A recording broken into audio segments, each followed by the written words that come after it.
오늘 성경 말씀에 나오는 아레아바고라는 것은 그리스가 자랑하는 아크로폴리스 언덕 위에 높이 세워진 파르테논 신전에서 한 1000m, 800피트란 말도 있지만 떨어진 낮은 언덕이라고 합니다. 사도 바울이 활동하던 당시 아레아바고라는 것은 아테네 시민들이 모여서 공개 토론을 하던 열린 광장, 열린 시민 토론의 마당이었다고 하는 겁니다.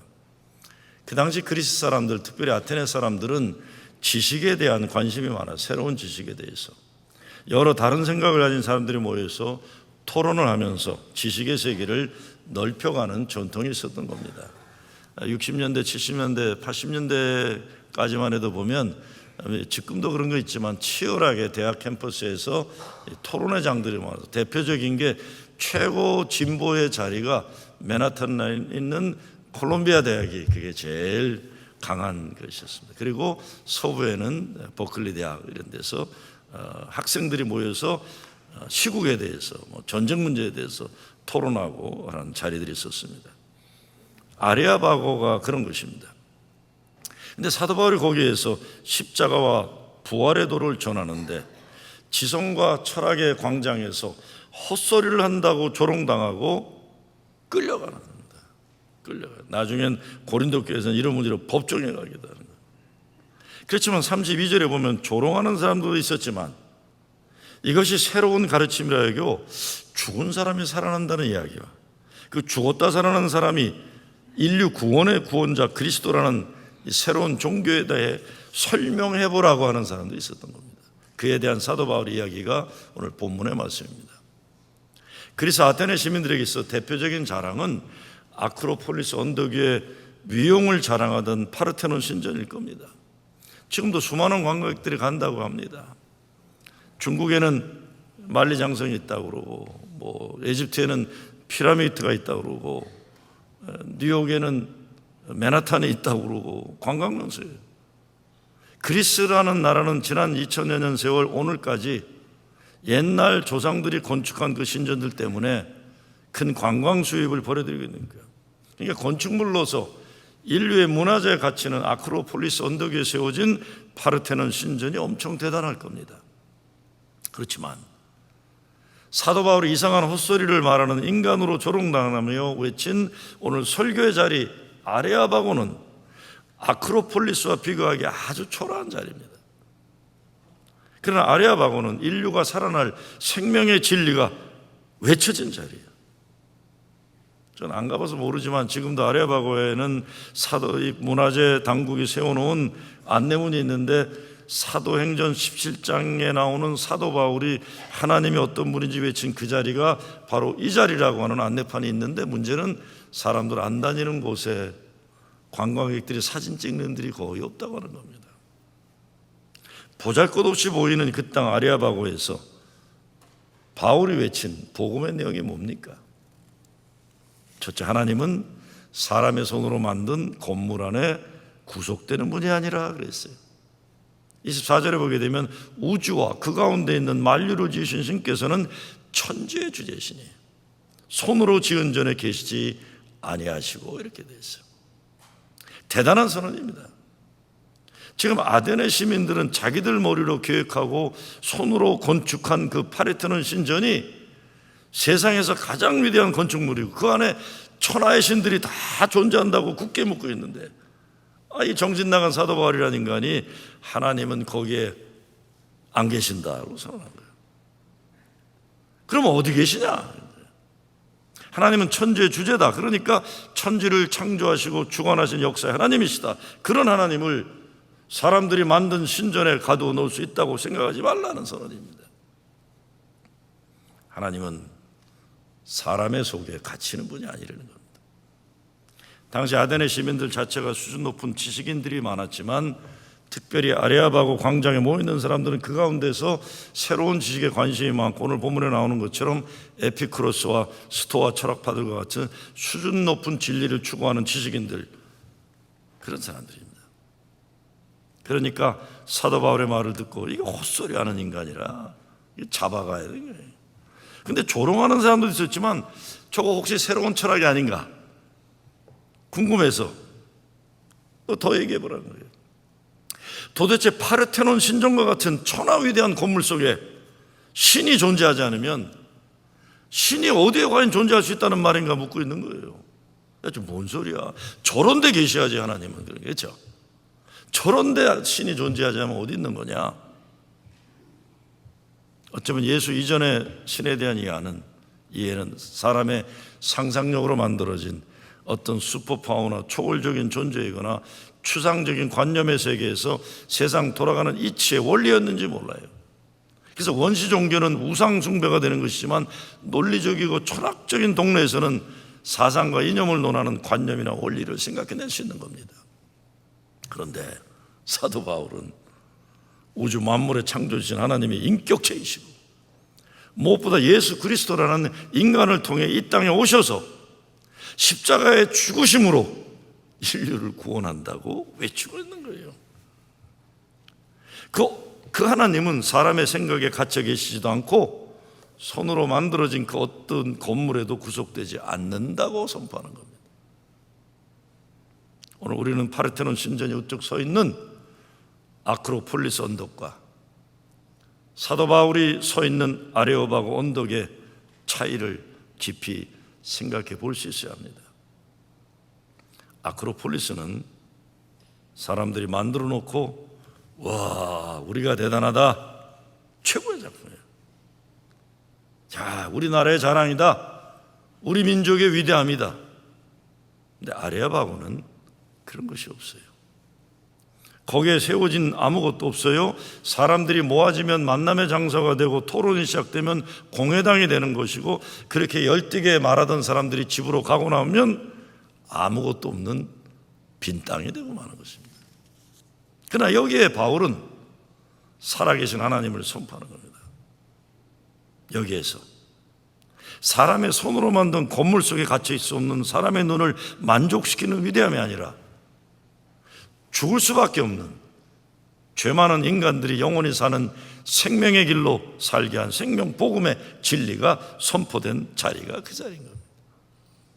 그렇다면 한번 우리가 생각해 봐야 됩니다.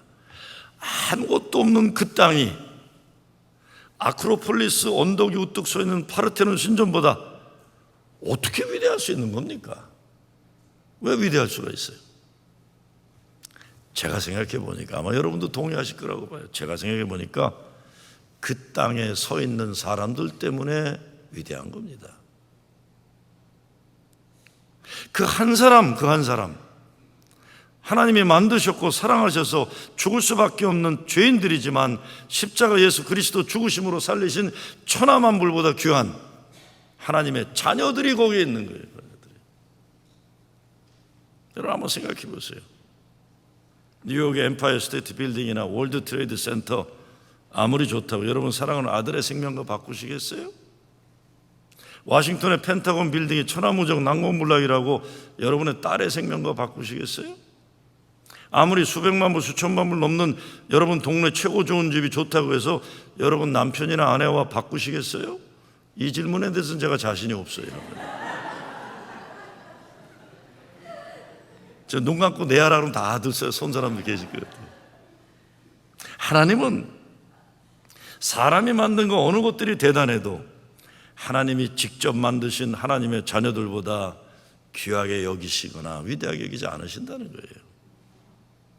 산 위에 높이 세워져 있는 인간 능력의 최고 작품들이 담겨져 있지만 죽은 우상을 자랑하는 언덕이 아크로폴리스라고 한다면 낮고 천한 인간 세상을 찾아오신 말씀이 육신이 되신 예수 그리스도 십자가의 도가 선포된 언덕이 아레아바고 있는 겁니다.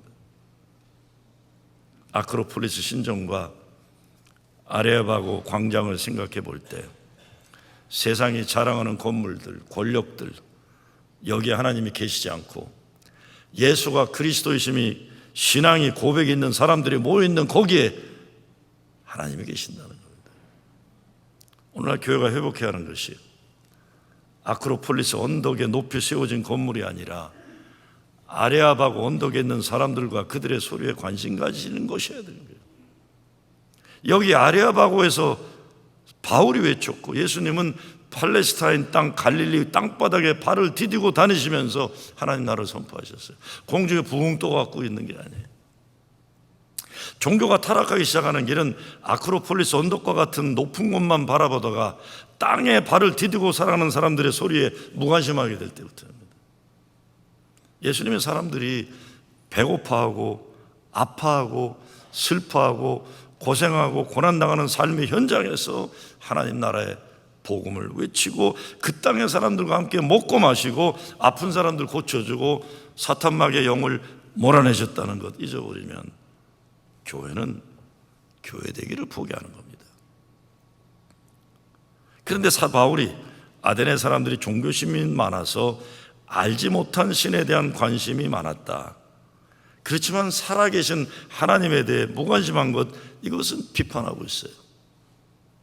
바울이 비판하는 종교성과 알지 못하는 신이라는 게 이게 뭡니까? 그리스, 그렇죠, 헬라 그리스 사람들이 우주의 원리와 만물의 이치를 찾아 탐구하면서 철학을 발전시켰어요. 그리고 인간이 운명적으로 가지고 있는 미지의 세계에 대한 궁금한, 그래서 계속 무엇인가 배우려고 하는 진리치, 그래서 수학이, 물리가 발달해 가는 거예요. 그건 좋은 거지만 하나님을 지적 호기심의 대상으로 여기고 관념이나 추상적인 논리로 받아들이는 태도를 버리고 살아계신 하나님을 믿고 순종하는 차원에 이르기를 바라고 있는 겁니다. 사람들이 종교심을 가지고 있는 건 좋은 겁니다. 그런데 진정 중요한 것은 종교심이 아니라 하나님 은혜에 대한 목마름, 살아계신 하나님 말씀에 순종하는 믿음이에요. 나아가서 십자가 예수를 구세주로 영접하는 신앙의 결단입니다. 이것이 빠져있는 종교심은 아무 소용없는 말장난이나 생각의 유의에 멈추게 될 수 있습니다. 그런데 어떤 신학자는 이 시대 크리스천들이 생각해야 하는 것은 당시 아테네 시민들이 가졌던 종교심 가운데서 알지 못하는 신에 대한 궁금함이 있어야 된다고 얘기합니다. 왜냐? 오늘 이 시대 크리스천들의 위기는 자기들이 하나님을 다 알고 있기 때문에 궁금함도 없고 신비로움을 잊어버린 것이라고 지적하고 있는 거예요. 다 알고 있다 나는. 하나님이 열어주시고 열어가시는 신비로운 인도하심과 예배하심에 대한 떨리는 두려움의 종교심이 필요하다고 얘기하는 겁니다. 이 말은 하나님을 다 알고 있다는 생각은 그것이 참으로 위대한 교만이라는 겁니다. 제 스승이 항상 그런 말을 했어요. 20대에 하나님을 다 알고 있다고 하면 그건 코미디고 40대가 넘었는데도 하나님을 알고 싶어 하지 않는다면 그거는 트레저리, 비극이다 그랬어요. 비극이다. 전도를 할 때 가장 어려운 사람이 자기는 예수 안 믿어도 착하게 살고 의롭게 살고 문제가 없다, 예수쟁이들보다 훨씬 착하고 선하고 의롭고 논리적이고 합리적이고 하는 사람들 전도하기 참 어려워요. 제가 학생 목회할 때 그런 애들이 있어요. 잘난 애들이 있어요. 야 임마 너도 좀 교회 좀 와라. 저는 예수 믿어라 이런 말보다 교회 와란 말을 먼저 해요. 아이 목사님 교회 다니는 애보다 내가 낫잖아요. 그래요. 그래 네가 낫지, 너 잘났지, 이제 그만 잘난 체하고 와 임마. 그러면 아이 목사님 교회 다니는 애들 보면 뭐 위선자고 뭐 그래 근데 너 교회 오면 지금의 너보다 더 훌륭한 사람 될 수 있다 이렇게 이제 유혹하죠. 아예 안 갑니다. 어떤 때 몇 달 지나면 예배당 끝에 이러고 앉아 있어요. 너 왜 왔냐? 아이 뭐 그래요 목사님 저 좀 만나 주실 수 있어요? 그럼 술 먹고 그냥 꺼이 울어대는 거예요. 그래서 에휴 그만 잘난 척 교회 와 임마. 제가 시카고에 있었으니까 제가 이게 어렸을 때부터 자라서 시카고 이제 일본 말로 나와버리거든요. 그러니까 뭐 동네 애들이 예수 믿건 안 믿건 다 내 후배들이니까 뭐 학생 목회할 때도 그냥 학생 술집에 가면 그냥 와서들 개걸거리고 시비 걸고 뭐 그 친구들 데리고 제가 교회를 시작한 게 지난번에 제가 30주년 갔다 왔던 그 교회입니다. 그들이요. 그런데요, 뒤집어서 보면 인간적인 잘남이, 인간적인 선함이 하나님 사랑과 예수 십자가 은혜를 모르게 하는 불행의 걸림돌이 되는 겁니다. 이게 참 비극이에요. 제가 보기에 평신도들만이 아니라 특별히 신학자라고 하는 사람들, 성경학자들, 목회 전문가들 반성해 보는 부분이 이겁니다. 다 안다고 생각하고 남을 가르치려고 하는 프로페셔널리즘의 한계예요. 어떻게 하나님에 대한 전문가들이 가능합니까? 신학의 대학원을 나오면, 목사 안수 받으려면 Master of Divinity라는 학위를 받아요. 이게 우리말로는 목회학 석사예요. 근데 영어로 보면 Master. 그는 한 분야의 최고 권위자예요. 그렇죠? 마이스터, 음악가들은 마이스터라고 그러나요? 이게 얼마나 코미디예요. 저도 그 학위를 82년도에 받았어요. 오래전에 받았어요. 난 한 번도 내가 마스터라고 생각해 본 적이 없어요. 하나님에 대해 모든 걸 통달한 마스터가 된다는 것 코미디, 난센스입니다. 어제 아침에 뉴욕연에 한국 젊은이 두 사람이, 차세진 목사하고 우리 스티브 chu 목사 두 사람이 주내원 호입을 받는 예배가 아침에 있었어요. 제가 점심 때 아침에 목사가 된 사람을 점심이 지나서 만났어요. 그래서 제가 목사가 되고 나니까 좀 거룩해진 것 같아? 그랬어요. 그랬더니 답이 아니요, 전혀 아닌 것 같아요. 그래요. 그래서 제가 야야 뭔 소리 하냐, 가슴이 성령의 불로 뜨거워지고 하나님의 부르심에 소명이 불타서 막 뜨거워 죽어야지 무슨 소리냐 그랬더니 씩 웃으면서 그래요. 속에 어딘가 있겠죠 그러더라고요. 속에 어딘가 있겠죠. 목사 자격증 받았다고 그런 것 아니잖아요. 그래요. 너무 기특해서 등짝을 한 대 때려줬어요. 야, 기특하다. 아무도 하나님에 대해 마스터가 될 수 없어요. 목사가 되건 뭐가 되건 그냥 계속 궁금해하고 배우고 싶고 목말라하고 두려워하고 주님을 알고자 하는 목마름 속에 살아가는 거예요. 그리고 우리가 경계하는 것은 아크로폴리스 언덕의 파르테논 신전을 생각해 보면 사람들이 자기들의 힘과 능력으로 뭘 할 수 있다고 하는 성취감의 함정이에요. 야, 우리가 대단한 걸 해냈다. 사람들이 모여서 무엇을 이룬다는 교만은 잘못하면 이게 바벨탑이 되는 겁니다. 이게 바벨탑이 되는 거예요. 이것이 선교라는 이름이건 전교라는 이름이건 교회 부흥이건 성장이건 모두 경계해야 할 함정입니다. 하나님이 새롭게 이루어 가시는 역사에 순종하고 놀라워하고 감사하고 예배를 드리는 것이 우리가 사명이지, 우리가 뭘 이루어냈다고 주체가 되고 주인이 된다고 생각하면 큰 잘못을 이루는 겁니다. 제가 어제 뉴욕연에 참석하던 중 마음이 뜨거웠던 일이 있어요. 아이고, 목요일부터 이 사람들은 오늘까지 모여요. 우리 한국 목사들은 다 예배를 드려야 되니까 왔는데 미국 목사들은 거기서 지금 회의하고 있어요. 예배 따로 드리기도 하지만 더군다나 총대 선출한다고, 이제 2020년도 총회가 열리는데 거기 아시다시피 우리 동성애 문제 때문에 총대 선출한다고 동성애 지지하는 사람들과 반대하는 사람들이 이제 선출하는데 긴장되는데 숫자적으로 워낙 보수가 이제 열세인데 하여간에 뉴욕에 와서 별 경험을 해. 제가 보수 진영이 내놓은 후보예요. 교회 가야 되는데 바빠서 나 이거 안 하면 안 되냐 그랬더니 한국 목사들도 목사님 그냥 앞에만 서 계십시오 그러지, 미국 주로 시골에 있는 백인 노인들 그리고 카리비안처럼 작은 교회 목사들만 이 보수예요. 여기 젊은 사람은 다 지금 거의 진보예요.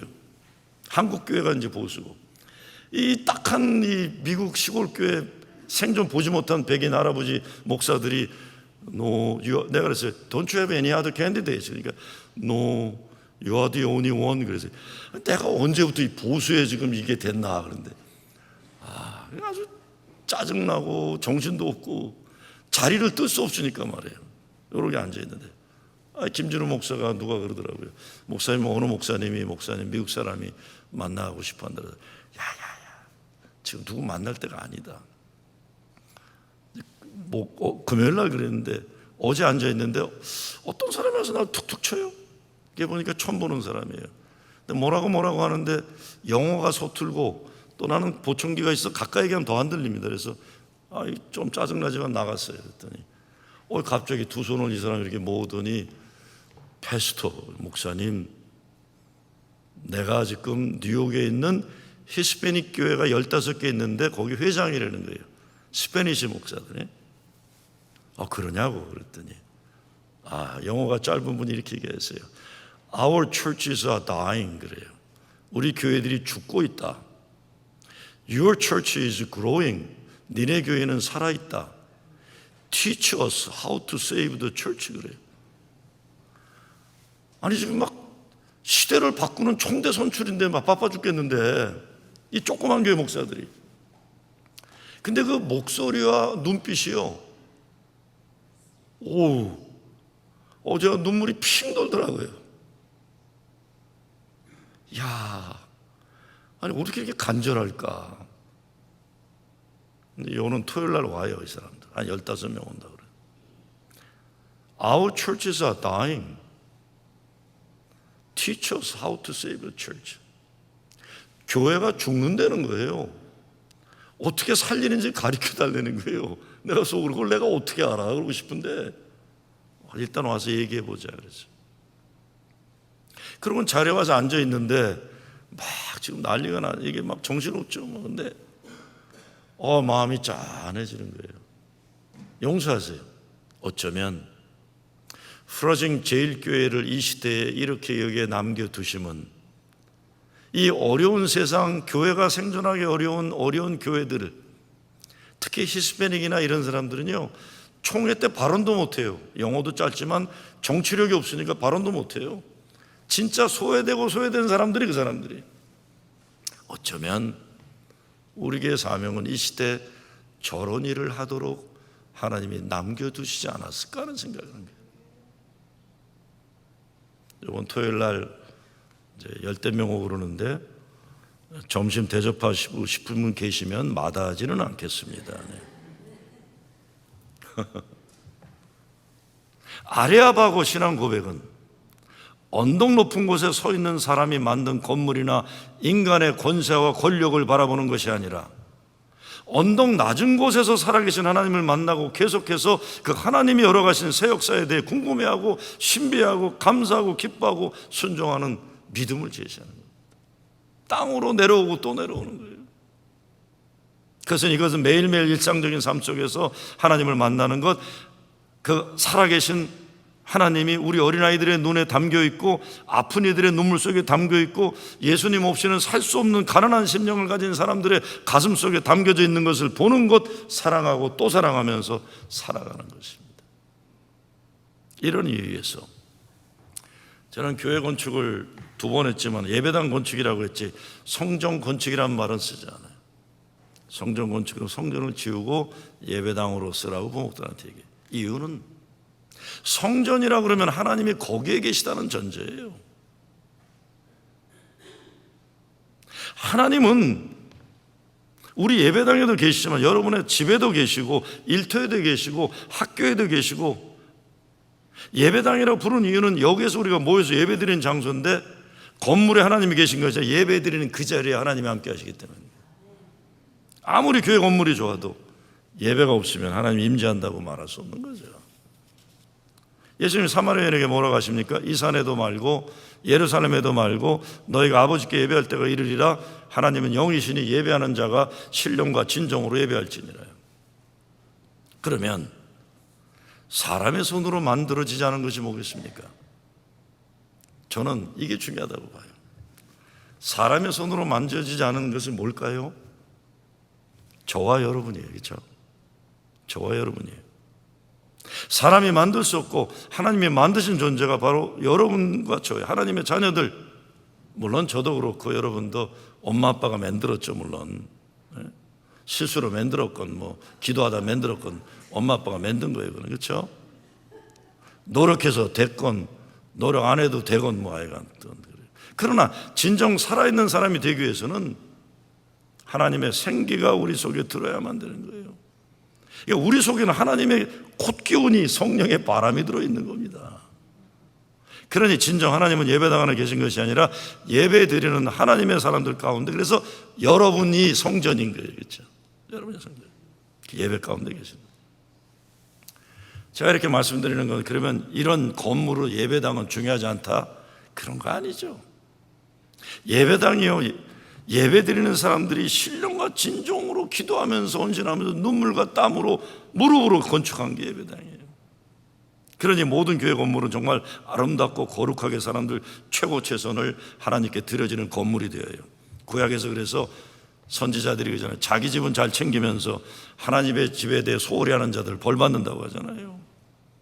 하나님의 예배당은 하나님 사람들이 하나님에 대한 사랑과 은혜, 감사, 기쁨으로 예배의 마음으로 함께 세워나가는 그런 예배당은 거룩한 것이고 아름다운 것입니다. 최고가 되어야 된다고 생각해요. 그러나 아무리 예배당이 건축물로 아름답다고 해도 그 안에서 예배드리는 성도들의 신령과 진정이 없는 예배드려지면 가치는 없는 거예요. 사도 바울은 아레오바고에서 하나님은 사람의 손으로 만들어진 존재가 아니라 천지 만물을 지으신 창조주이시며 주관자이시며 자신의 손으로 만드신 하나님의 사람들을 돌보시고 사랑하는 분이심을 선포하고 있는 겁니다. 두 번째, 하나님은 자녀들을 위해서 살기를 기뻐하시는 분이라고 외칩니다.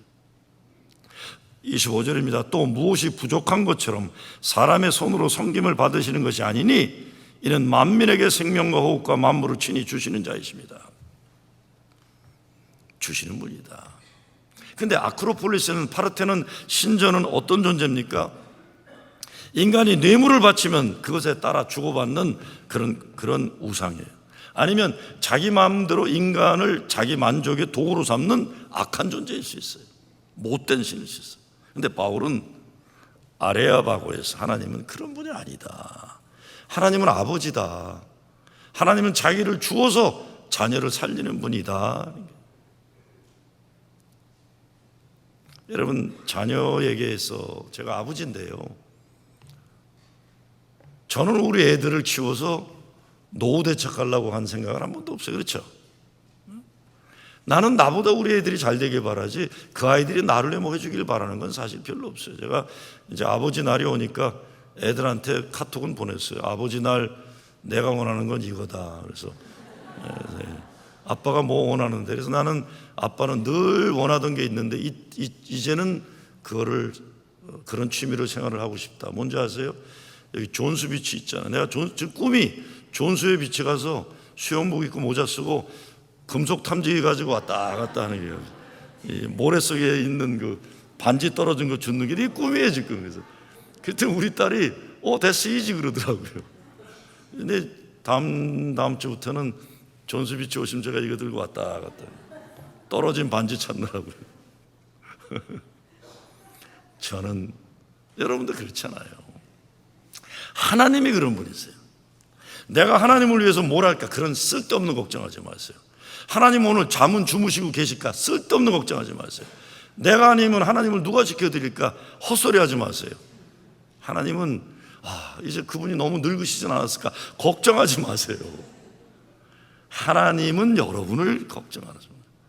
그러면 그 뜻은 거꾸로 얘기하면 우리가 하는 일은 즐겁고 감사하고 기쁘고 행복하게 사는 이거밖에 없어요. 뭘 하나님까지 걱정하세요? 교회도 걱정하지 마세요. 그냥 여러분 즐겁고 행복하고 아름답고 선하게 사세요. 헌금만 잘 내시고 이러시면 되는 거예요. 정말이에요. 우리 교회 교인들이 행복하길 바라지, 여러분들 뭐 피땀 흘려가 뽑아갖고 무슨 호사 누리겠다고, 이게 하나님의 교회지 사람의 교회입니까? 하나님이 알아서 하십니다. 걱정하지 마세요. 알아서 하세요. 우리는 하나님으로 인해 기쁘고 감사하고 행복하게 살기로 만들어진 존재예요. 제가 오래전에 영화 한 편을 봤어요. 프랑스 말로 제목이 빠빠예요. 무슨 말일까요? 빠빠가? 아빠예요. 아빠인데 아주 단순한 소재의 영화예요. 아빠가 어린 아들과 자동차 여행을 하는 거예요. 자동차 여행을 하면서 이 아빠가 무척이나 애를 써요. 이 아들을 행복하게 해주려고 좀 지나칠 정도로 애를 써요. 왜 그럴까 봤더니 영화 중간쯤 가니까 이유가 나타나요. 그 아빠가 아주 잘 나가는 성공한 의사인데 이 친구 가족들과 바닷가에 피크닉을 갔다가 이 어린 둘째 아들이 사라졌어요. 나중에 보니까 물에 빠져 익사한 거예요. 그러니까 얼마나 기가 막혀요. 이 의사 부부가 인생의 허망함 속에 슬픔에 잠겨 있는데 어느 날 이렇게 우연히 보다 보니까 6살 정도 난 아들이 슬퍼하고 아파하고 있는 걸 본 거예요. 가만히 얘기하는 걸 들어보니까 이 아이가 말은 안 하지만 혹시 자기가 잘못해서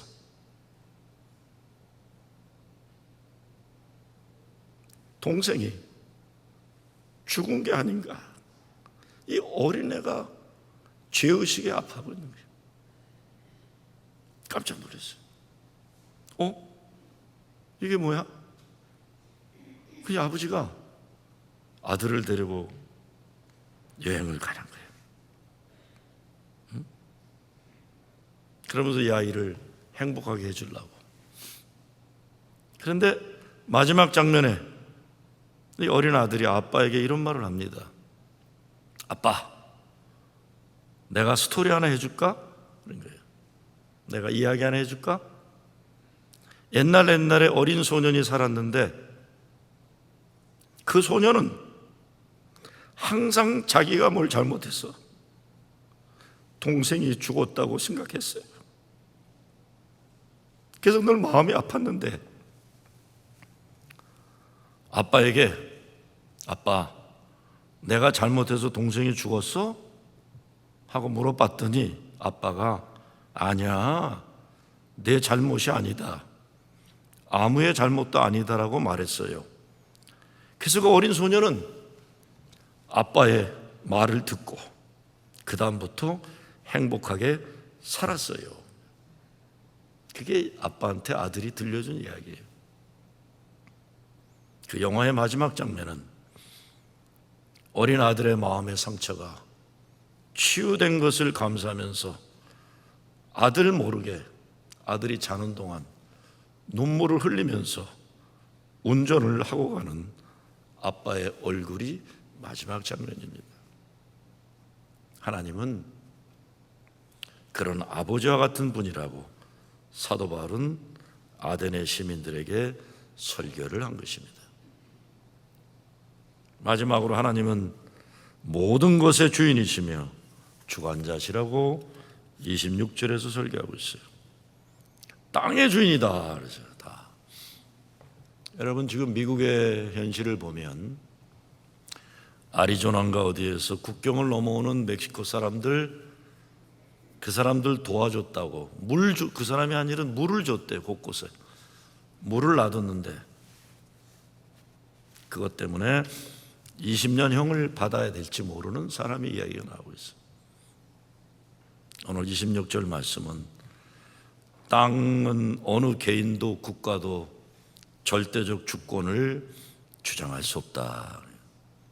하나님의 것이다. 영원한 주인은 하나님이다 라고 얘기하는 겁니다. 그러니까 어느 종교 집단도 개인도 교회도 이건 내 거다고 생각하지 말고 사는 거예요.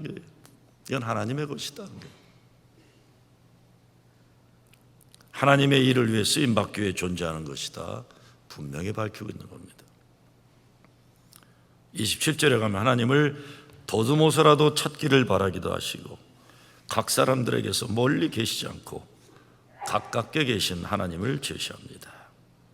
가까이서 만나라. 사도 바울은 아레아바고 밑에 언덕에서 살아계신 천지 만류의 주제인 하나님을 선포합니다.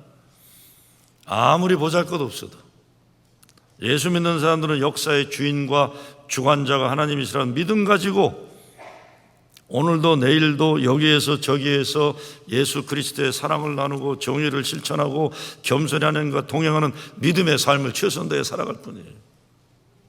그러니까 예수 믿는 사람들은 근본적으로 역사에 대한 긍정과 희망을 가지고 살아가는 사람들이어야 합니다. 왜? 하나님이 주인이시기 때문에. 오늘 바울은 예배 가운데 살아계신 하나님을 제시합니다. 사랑하기 위해 찾아오신 하나님을 얘기합니다. 그리고 여기에 항상 진실되게 살아계신 하나님 기쁨과 영광을 위해 살아갈 우리의 삶의 존재 목적을 제시하고 있습니다. 혹시라도 여러분 아크로폴리스 언덕을 멀리서 바라보며 부러워하거나 기죽거나 그런 인생 사시진 않습니까? 아니면 그곳에 올라가 있다고 생각해서 밑에 있는 사람들 내려다보며 인생 스스로 만족하는 자만에 빠져 있지는 않습니까? 내려오세요. 그리고 아레아바고에서 사도 바울의 이야기를 들으시기 바랍니다. 거기에서 십자가 구원 은혜 안에 살고 부활 승리의 기쁨의 메시지를 듣고 전하는 여러분 되시길 주의 이름으로 축원합니다.